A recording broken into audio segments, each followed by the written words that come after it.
I turn to one of the all-time great Indianapolis Colts and my friend from the NFL Network, Super Bowl champion, 6-time Pro Bowler, member of the 2,000-yard receiving club, You don't Reggie know that. Wayne. You don't know that by heart. I don't. You No. should. You should. Well, give me another shot here. All right, hold on a second. One of the all-time great. I'm covering my eyes right now. Okay. Super Bowl champion, 6-time Pro Bowler, Yeah. member of the 10,000-yard receiving club. There Reggie we go. Wayne, how was that? That's perfect. Awesome. What'd you think of that decision by Frank Reich of the Colts? I love it. You do. I absolutely do. I don't see how guys want to play for ties in the NFL. I don't see it. I mean, you only got 16 games. You practice all week. You want to go for the win. I can see how the outsiders can step up and say, man, how do you go for that? But as a player, you want to go for that. We want you to put your chips on us. Now, granted, like that, T.Y. wasn't in the game. Jack Doyle wasn't in the game. Correct. So that, if you want to bring up that aspect, then I get it. But as far as me being a former player, or even if I was on that team, I would want you to put your chips on us. Yeah, I mean, I think in retrospect, the 2020 hindsight of it is the calling the timeout. That's what hurt. And then coming out of the timeout. Again, Houston called a timeout to burn a timeout. Exactly. And so had the Colts then just stepped right up there. And the tried, element of surprise was over with. Right, because if the Colts had just stepped right up there, you'd have thought, okay, they're just trying to draw us off sides. And, oh, my God, they snapped out. Then you could have had that. Exactly. Instead, they called a timeout themselves. You helped them. But as far as the play call wasn't bad. It wasn't bad. I just think you got a better shot if that's T.Y. Hilton. Mm-hmm. One of your sure-handed guys. But as a former player, like I want you to go for it. Let's go. I mean, their offense, Texas offense was rolling anyway. Right. This kind of reminded me back when we played New England and Coach Belichick went for it on 4th down. He did. He felt like it couldn't stop him. So I think that kind of played a little factor in it as well. Yeah, I remember Super Bowl, one team went onside to start the second half rather than give you the football. You got to take chances. I hate that you reminded me of that, but sorry, that's okay. Well, you also won in one. You also won one. It's not like you were over. Two is better than one. That is, I know, and it's interesting. That in Arizona yesterday, I mean, Seattle returns to the spot where they could have had two instead of one. Yep. Where they lost Richard Sherman and Cam Chancellor. It looks like they've lost now Earl Thomas. That building's kind of like a Bermuda Triangle for him in a way. So what do you think of Earl Thomas's exit yesterday? I didn't agree with the way he exited. Could have did that a little better. Mm-hmm. But I understand his frustration. I know why he did that. I think it's an example of why Le'Veon Bell is out. Why he's not returning. Man, listen. Guys like Earl Thomas who play so hard every single play, risk his body. I mean, he's a missile out there. He reminds me of a Bob Sanders, that old teammate of mine. Yes, sir. A smaller guy, but I mean they play big. You risk it all at every play. So you guys in the NFL, they just want some security. They just want some security. And I know the outsiders will say, yeah, but he's making $10 million a year. You can't look at it like that. You just want some security that if I'm outplaying this contract and I'm going to give you everything, that I have, then I expect you to give the same thing back. Why do you think Le'Veon's teammates, the first week it happened, were so outspoken about him not being, I guess, there for the team? I don't know. I don't know why. And it was mainly the offensive linemen. And also player reps, too. Yeah, I don't get it. But you do understand you didn't see Antonio Brown say anything. I didn't hear him say anything. I mean, because guys like that, they get it. The guys that's in those type of situations, they get it.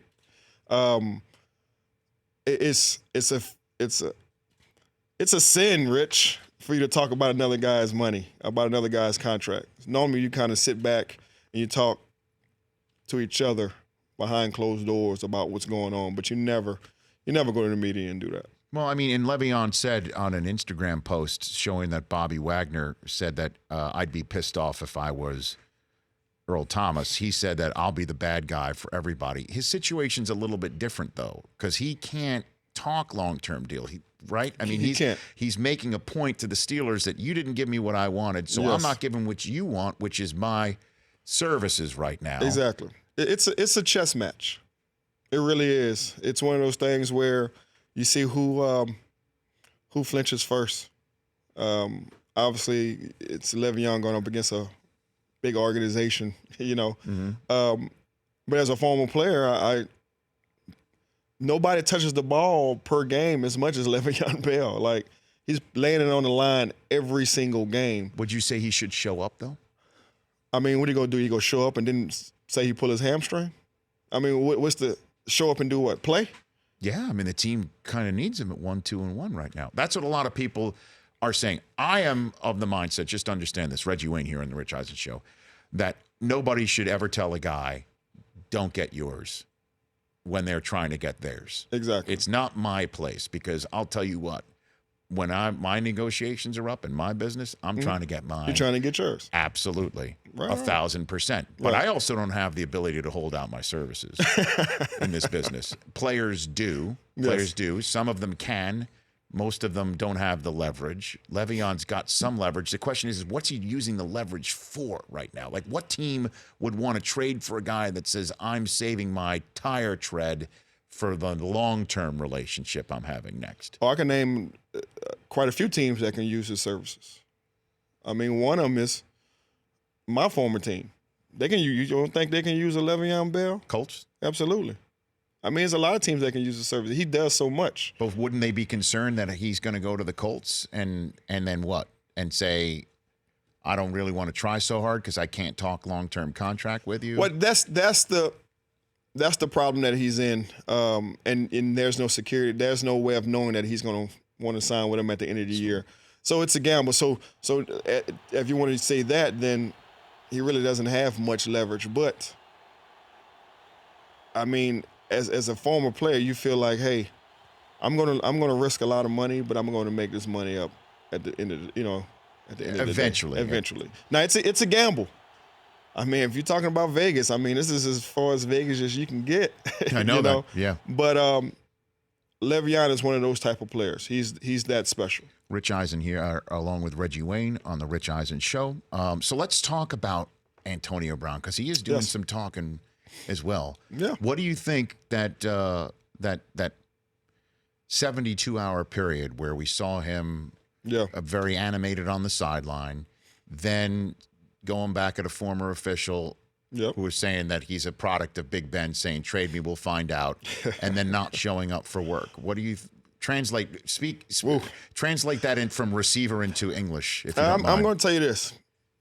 As much as AB would tell you, hey, I'm not frustrated, he is totally frustrated. He's frustrated in many aspects. A monster was built in Pittsburgh. That monster was built. Mm-hmm. And then all of a sudden, when you don't feed that monster, he starts to go crazy. One thing about a receiver, and I would expect it a little different from AB, because he was kind of like in my shoes. And when I say that is because I started off my career, I was number 3 receiver. First round, 2001 draft, came in number 3. Then I went to the number 2. Then I eventually moved my way up to number 1. So I've had every different side of that coin. You know what I mean? Mm-hmm. A lot of these guys, they've been number 1s their entire life, from Pop Warner, high school, on up. So they just know, I want the ball. I'm used to getting the ball, and they don't know how to handle it, when they don't get it. As a receiver in the NFL, one thing you don't like, or I wouldn't say don't like, one thing that strikes a nerve is when another receiver comes aboard and all of a sudden they're getting all the juice. They're getting all the action. You're like, wait a minute. I'm the guy. Why are you not throwing me the ball? I'm the guy. So that kind of strikes a nerve. So, and then when you're not winning, when you're winning, you can't complain because all of a sudden you're selfish. So Juju Smith-Schuster is the sort of, I guess, fly in the ointment right now? Juju Smith-Schuster is Reggie Wayne in the 2000s. To AB's Marvin Harrison. Exactly.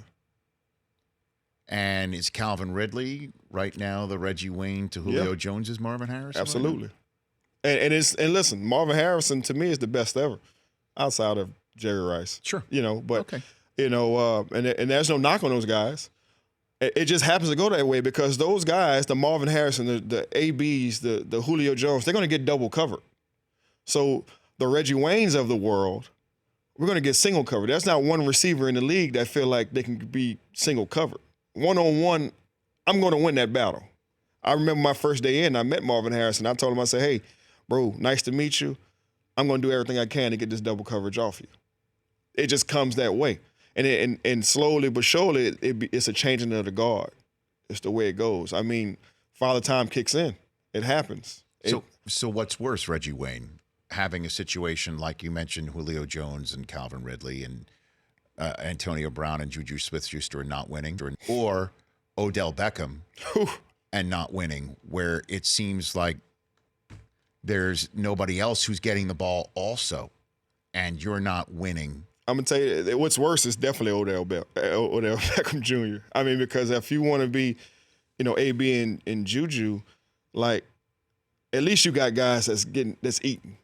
It's just AB that's the one that's feel like he's not getting, he's not being fed. Even though just up to last week, he was top 5 and top 3 actually in targets. Julio Jones is number 1 in yards. Yeah, I mean, their situation is a lot easier than OBJ.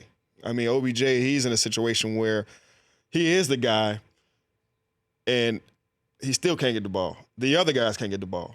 It's a dead end over there. What do you think is happening with the Giants right now, Reggie Wayne? I mean, you're also well versed in Manning. Over there, I just think it's stale over there. It's some crawfish without flavor. I'm a New Orleans guy, right? So is Eli. Yeah, I mean, exactly. But he's the only consistent piece. I know. Oh, that's right. So I guess ask him the overreaction question that we had, Chris, from hour number 1. What was the one that you put in there for the Giants? The actual phrase as well. The actual phrasing for the Giants is the Giants stuck with Eli Manning too long. Overreaction Monday or proper reaction Monday on that one, Reggie? I think it's overreaction. I mean, that's Eli, man. That's Eli. I mean, obviously he's the Titanic. You're gonna go down with him. But the problem is, it's looking more and more like my old organization, Indianapolis. There's no replacement. So the whenever the departure comes, it's gonna end ugly. And it's just like when Peyton was there, and then they brung in Andrew Luck. It wasn't a friendly ending, and I think that's what's going to happen in New York. Reggie Wayne here on the Rich Eisen Show. Ask him the poll question here in hour number 2 of our Week 4 Monday night. Yeah, Reggie, we're looking at teams with 2 losses. 2 losses. 2-2 teams, and then the Steelers. Which of these teams has the best chance to go on a run? Chargers, Cowboys, Eagles, Seahawks, Steelers. Ooh. As much as I want to say that the Chargers, man, they just can't find a kicker. Kickers and Chargers, it just doesn't. It's amazing. It doesn't mix with me. They still won the game yesterday. Yeah, they won, but despite Caleb Sturgis misfiring, it's hard. So the kicker is your issue with the Chargers. Yeah, it's okay. I don't know. It must be I don't know. It's just the Chargers and kickers. It doesn't. They mix. Have not messed. No. I gotta go with the defending Super Bowl champs. I gotta go with the Eagles. Why do you say that? Well, their defense is pretty good. They just got Alshon Jeffries back last week, and it's gonna take time to get Carson Wentz going. And they're still, they're the defending champs. You gotta beat them. You gotta beat them.